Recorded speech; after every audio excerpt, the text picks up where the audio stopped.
So Jackie says, "Hi guys, I'm from the US where we drive on the opposite side of the road. Any advice on driving and any info on how can I learn more about roads over in New Zealand?"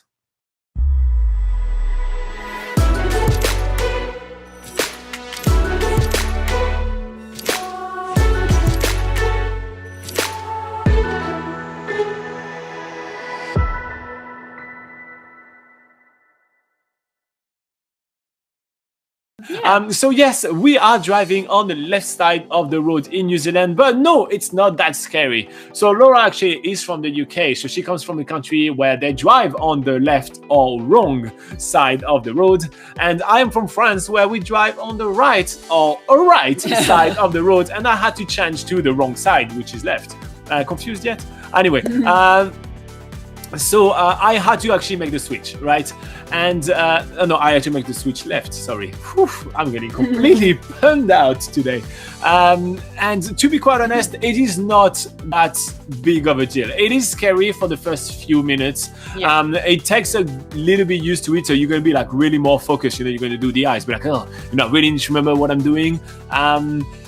You're going to be, the one time you're going to be the most confused by is when you're going to see a roundabout, right? That is going to be the first time you're going to be confused by. I also think that in the US, there's not as many roundabouts there, right? I've heard that yeah, that's true. Yeah, they're more into intersections. Yeah, that's true. So that's another thing to know. Think about the roundabout, because there is roundabout everywhere in New Zealand. So yeah, that's true. But yeah, so the first time you're going to arrive in the roundabout, what I would advise you, and that's what I did for the first like maybe 2 or 3 days, I actually did stop and watch the traffic for like, you know, about 10 seconds to know what was happening and how they were getting out, and then I did it myself. It's just it just takes a little bit to get used to it, but it's not that scary. Now, you want to learn more about roads in New Zealand, road safety, you can definitely head out to BackpackerGuide.NZ. We have heaps of articles about that, but you know, we wouldn't let you go on the road without giving you a few safety tips on how to drive in New Zealand, because yes, it is going to be very different from New Zealand. So here's about like 10 kind of tips. I mean, whatever we're going to come up with. Yeah. So the first thing is the speed limit. Laura, do you know the speed limit in New Zealand? What's the... In cities. Oh, in cities is about 50, right? So 50 kilometers per hour. So if you're from the US, you have to remember that we do kilometers per hour, not miles. Yeah. So 50 kilometers per hour is the limit in cities. Now, when you're outside the city, what is it? It's 100. It's 100, yes. This is a real test.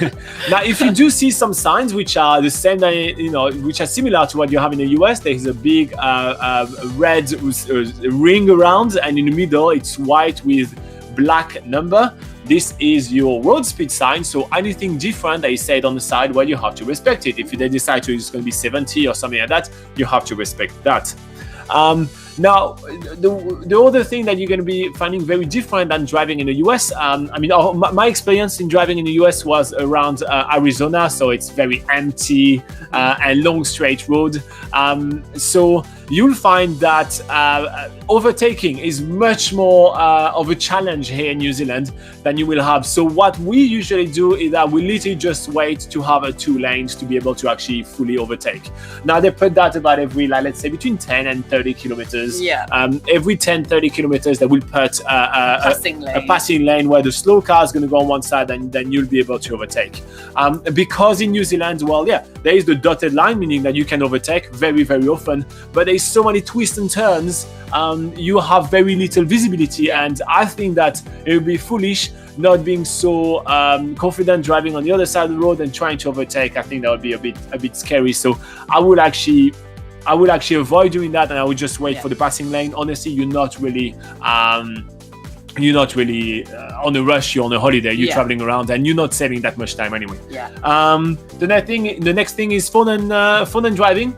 I mean, don't talk on the phone while you're driving. Yeah, just focus on what you're doing, because you're already not confident, so don't do it. But like, you know, it is illegal in New Zealand anyway, so don't phone and drive. That's pretty simple. Now for the intersection, I find that there is no rules in New Zealand. Okay, almost every intersection seems to work differently. Sometimes you have a light that lets everybody turn if they want or go straight. Sometimes you don't have that. Sometimes you can't turn left at all. It can be a bit of a nightmare. So make sure that when you arrive in an intersection, you kind of learn how it works first. Now, if you do have a classic kind of T intersection, right, you need to remember top of the T goes before me. That's the rule in New Zealand. That's your favorite saying. That's my favorite saying when I talk about that. But top of the T goes before me. That means that if when you arrive in an intersection, it makes a T, if someone is on the top of the T, they go before you. So you do not go straight until those two cars here are gone. And if there is no car here, then you can go. If a car arrives and you've been waiting here for a minute, you still have to let them go first. This is how the intersection works for those type of intersection in New Zealand. So something to keep in mind. Top of the T goes before me. I love that sentence. And now the other thing you need to keep in mind is that there is a lot of roads which are not sealed or there is work on the roads, like a ton of it, right? Yeah, so in New Zealand there are a lot of gravel roads. Most of the roads are sealed at all the main sort of highways, and note that highways aren't the same as highways maybe in the US. In New Zealand, highways are just basically main roads that are sealed, and they're usually just one lane on each side. Yeah. Highways is not a US highway. Yeah. So, but yeah, usually when you're getting off those main areas, there's a lot of gravel roads. So bear in mind to drive a bit slower on the gravel roads, and there can be a lot of stones that, ping off to the side, and if there's a car passing you, it can crack your windscreen. So just bear in mind, like, just slow down a little bit on the gravel roads. Yeah, and there's a lot of roadside work as well. Like, I mean, the roads in New Zealand are not in good state. As soon as you leave Auckland, the roads are in really bad states, and that's for political reasons. But there is a lot of work along the way. So make sure that when you see work, you reduce to speed at 30 kilometers an hour, which is what is usually requested near roadside work. And you'll be aware that there's going to be gravel alongside the way as well, for sure. Classic, wear your seatbelt when you drive in New Zealand. Don't drink alcohol. I actually don't know I think it's don't quote me on that, but I think it's 250 micrograms the limit for drunk driving, so it's rather low. So you basically can have like one beer, and that's pretty much it. But drunk driving, drinking and driving would be really silly.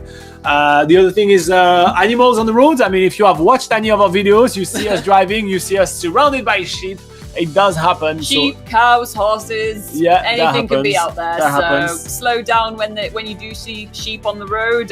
Usually that means that there's like farmers moving stock to other fields. You just basically slow down, stop, wait for the farmer's instructions, because they're usually, doing something, and just enjoy it, because it's always really fun to watch. Yeah, it's always cool. Now, obviously, another thing that is not obviously for you, but obviously for us, another thing that we get really used to it, but you may be confused by, is the one-way bridges. There is a lot of one-way bridges in New Zealand, and that can be a bit daunting, because you're like, oh shit, what if I'm stuck in the middle of the bridge?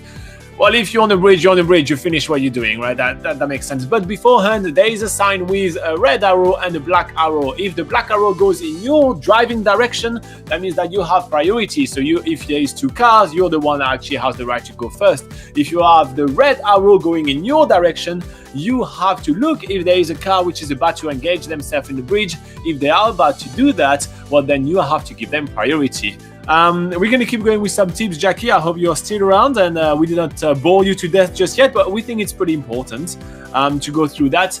Now, a couple more tips, I think, and they are both related to time of driving. Now, the first thing you're going to need to keep in mind is that you need to allow extra time for similar distances than what you used to in the US, right? In the US, you have wide highway which are going straight, and they're easy to drive, so you can go at cruise speed constantly. It's not going to be the case in New Zealand. First up, it's really windy, really narrow, so you're going to be driving a little slower. Second, the landscapes are absolutely beautiful. You're going to want to stop along the way so many times and actually enjoy the views, so make sure you have that. But the last tip I'm going to give you is that if you do drive in winter, you have to allow even more extra time, because, well, sometimes there are some snows, sometimes it's going to be raining, like pouring down with rain and affecting your visibility.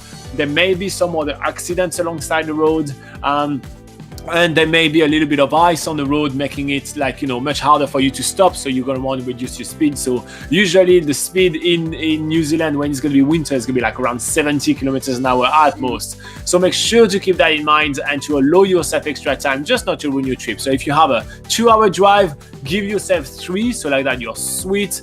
you put yourself in no rush at all. So yeah, so that's going to be our tips for driving in New Zealand. Is there any extra tips you want to give?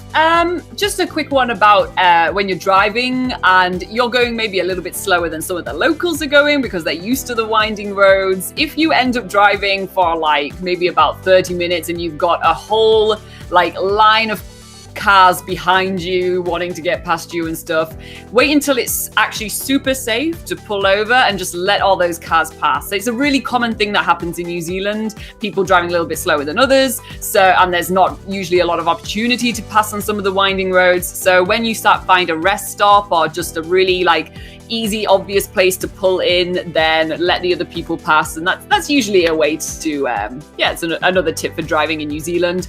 But just to let you guys know that we have all these driving tips and more on BackpackerGuide.NZ. We have loads of different articles that you can go and check out and have more information on driving. So we'll make sure to link up in the rebroadcast of this video with all the information that you'll need. And if you do have any follow-up questions, make sure you put them in the live chat or in the comments below in this video, and we'll make sure to get back to you.